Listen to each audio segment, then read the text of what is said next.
Welcome to the Burton Borders. Ain't got no time for no stallers, yeah.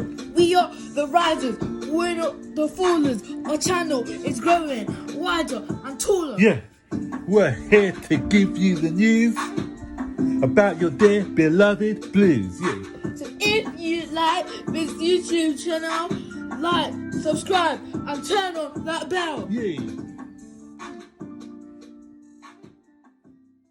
What's up, guys? Welcome to another edition Of Burton Borders, guys, and just saying goodbye to our builders. So, guys, Havertz has signed. That's the good news. But before we get into that, Then we get to like this video, subscribe to the channel, and turn on all post notifications so if I want to make a video, share this video, and comment down below. yeah, guys, the deal. I can't get the video to 400 likes. 400. Guys, the deal is complete. It's complete. All we're waiting for now is the official announcement, guys. So you signed and everything. Yeah, it's been agreed between all the parties now. Chelsea, Leverkusen, apparently it's going to be £72 million That's it? up front. Add-ons. But then we're going to have the add-ons, 20 million in add-ons. Yeah, so but it's signed. And the reason why we haven't had anything official yet is because he's in Germany for two friendly matches, and the club probably don't want to just announce him in Germany. Mind you, they did it with Cesc Fabregas, didn't they? When Cesc Fabregas signed for us, they did it with him, but they probably want to do some, because he's our statement signing for this year.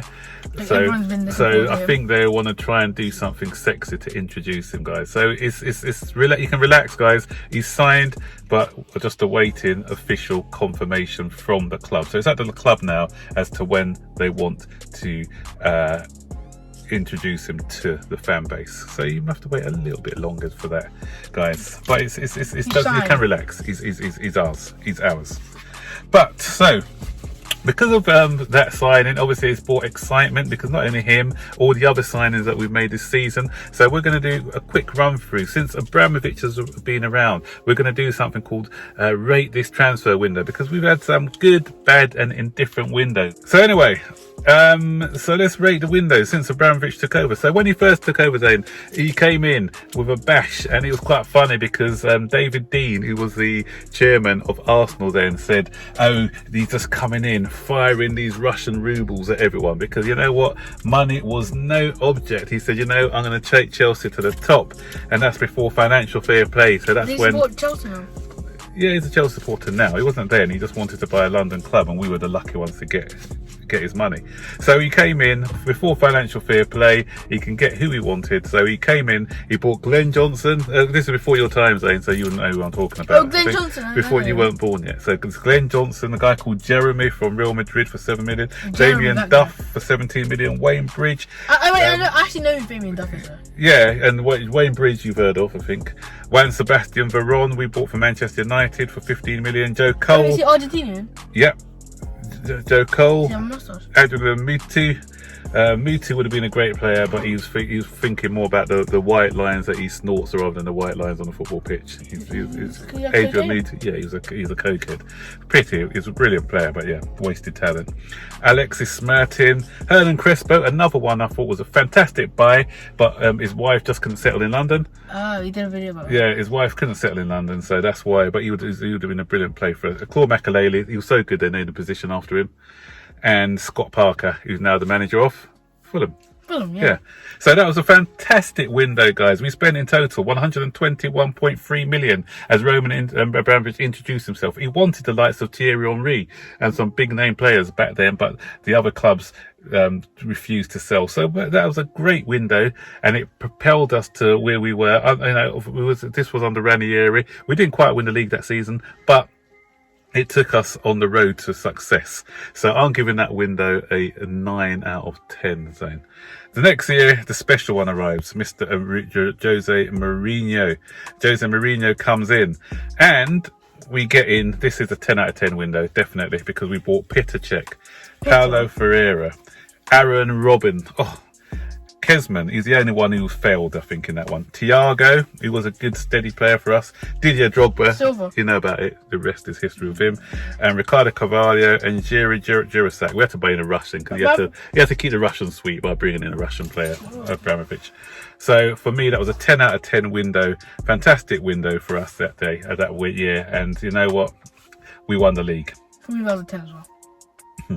The season after that, you know what we did? We said, you know, we didn't, after our massive outlay of players, we didn't have to spend big. So we decided we bought one player who made a big difference in our team, and that was Michael Essien. Essien was a brilliant player for us. We also bought in Sean Wright-Phillips from Manchester City. That's before Manchester City got their money, and he was their best player at the time. He was running the league. He did okay at Chelsea. It wasn't quite the same heights because he was more of a squad player at Chelsea, but it was more buying him so that other teams couldn't get him. We bought in a guy called Asana Diarra, great young player. He went on to play for the likes of Real Madrid, Arsenal, other teams. The likes of us, he must have been around. And he was only $1 million, but he was a really good player for us. And then we bought Scott Sinclair, another youngster who didn't quite make it at Chelsea neither. But I'll give it a 7. no, that was for the Essien alone, and the fact that we strengthened in the midfield area. We won another league back to back, so that's a 9 for me. Although it wasn't a lot of transfer, but still a 9 for me. 7. And the year after that, then this is when Abramovich started to do. He started to bring in these vanity buys. You know, players a bit past their best, but he just wanted these marquee signings. So we brought in Andrei Shevchenko, who was a massive fill. He came with a massive reputation, brilliant player, striker throughout Europe. But when he came to Chelsea, he was injured. He had a bad injury, so he didn't quite meet the same heights. But we did bring in Michael Ballack. He went on to have a good few years with us. We brought in a guy called Solomon Kalou, and we also brought in John Obi Mikel, who Manchester United tried to steal off us. And they reckon it was quite funny actually because he was holding up a Manchester United shirt. So even if Kai Havertz does come and he's holding up a shirt, doesn't necessarily mean he's gonna. So he was holding up a Manchester shirt. Yeah, he was holding up a Manchester United shirt. But then he played because what happened? The guy who the supposed agent who sold to Manchester United wasn't a official agent, and he had already agreed to deal with Chelsea. So it went through the courts, and he changed his mind. He said, "No, I don't want a Man U. I want Chelsea." So he came to Chelsea, and he won everything at Chelsea. He made the right decision because he won every single honour at Chelsea there was to win. Why would you want to have Man United over Chelsea? Why? And then Khalid Belarus, he bought in. There's a good story about him, guys. If you want to look up about him, look it up on. He wore the number 9 shirt, and there's a good joke about why he got the number 9 shirt. I won't go into it now, but just Google it and you'll find out. And Ashley Cole from Arsenal, William Gallas went the other way, but Ashley Cole, stellar signing for us, one of our top players. So for me, that was because it was a hit and miss with Shevchenko, but the other players were quite good.